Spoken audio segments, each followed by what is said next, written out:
Fourth nomination Sanjana గారు Ram and భరణిని చేశారు. And ఇక్కడ వైల్డ్ కార్డ్ ఎంట్రీ వల్ల రామ్ సేవ్ అయ్యాడు, భరణి నామినేట్ అయ్యాడు. సో ఇక్కడ సంజన నామినేట్ చేసేటప్పుడు రామ్ని చాలా మటుకు ఇన్వాలిడ్ పాయింట్స్ ఉన్నాయి, 1-2 వ్యాలిడ్ పాయింట్స్ ఉన్నాయి. లీడర్షిప్ క్వాలిటీస్ చూపెట్టలేకపోయిందంటే కొన్ని ప్లేసెస్లో లీడర్షిప్ క్వాలిటీస్ చూపెట్టలేకపోయిండు. బట్ ఎక్కడైతే చూపించిండో అక్కడ హ్యూమానిటీ లేదని చెప్తున్నారు. ఎందుకంటే ఇక్కడ భరణికి ఏమో రిలాక్స్ అవ్వడానికి హౌస్లో ఛాన్స్ ఇస్తే సంజనకి ఇవ్వలేదని చెప్పేసి అక్కడ మెడికల్ డిస్క్రిప్షన్ తోటి పక్కాగా వచ్చిండు భరణి. బట్ ఇక్కడ తన అబద్ధాలు ఆడుతుందో తెలియదు, నిజం చెప్తుందో తెలియదు.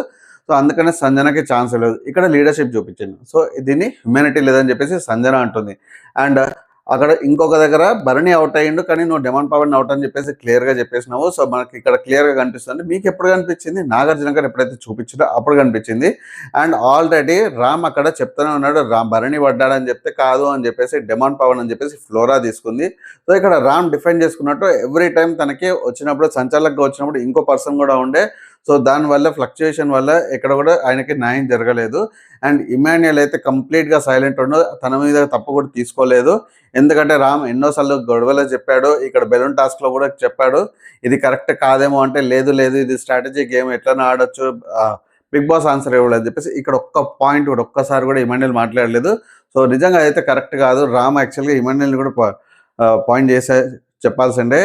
అండ్ భరణిని గూండాల్లాగా కింద పడేసిన 4 అబ్బాయిలు రూల్స్ చేంజ్ చేయాల్సిందని అన్నారు. సో నెక్స్ట్ భరణిని ఎప్పుడైతే నామినేట్ చేసిందో భరణి కంప్లీట్గా ఫైర్ అయిపోయిండు. అండ్ సంజన అసలు చెప్పింది వినట్లేదు. సో కంప్లీట్గా ఫైర్ అండ్ భరణి. సో మీరు గూండాలు మాట్లాడేది మీలాంటి పర్సన్ కంటే సాక్రిఫైస్ చేసింది అని చెప్పేసి ఇంకా చాలా మాటలు అన్నాడు. 100% వ్యాలిడ్ అనిపించింది. సంజన గారు అసలు షోలో ఉండడం ఇంకా వేస్ట్ అనిపిస్తుంది నాకైతే. మీకేమనిపించిందో కమెంట్ చేయండి. అండ్ ఇక్కడ అనవసరంగా రామ్ని టార్గెట్ చేస్తూ ఉన్నారు వీళ్ళందరూ కలిసి. అండ్ ఫైనల్గా ఎంత కష్టపడి వైల్డ్ కార్డ్ ఎంట్రీస్ రామ్ని సేవ్ చేసినా కానీ ఫైనల్గా కళ్యాణ్ రామ్ని నామినేట్ చేసేసి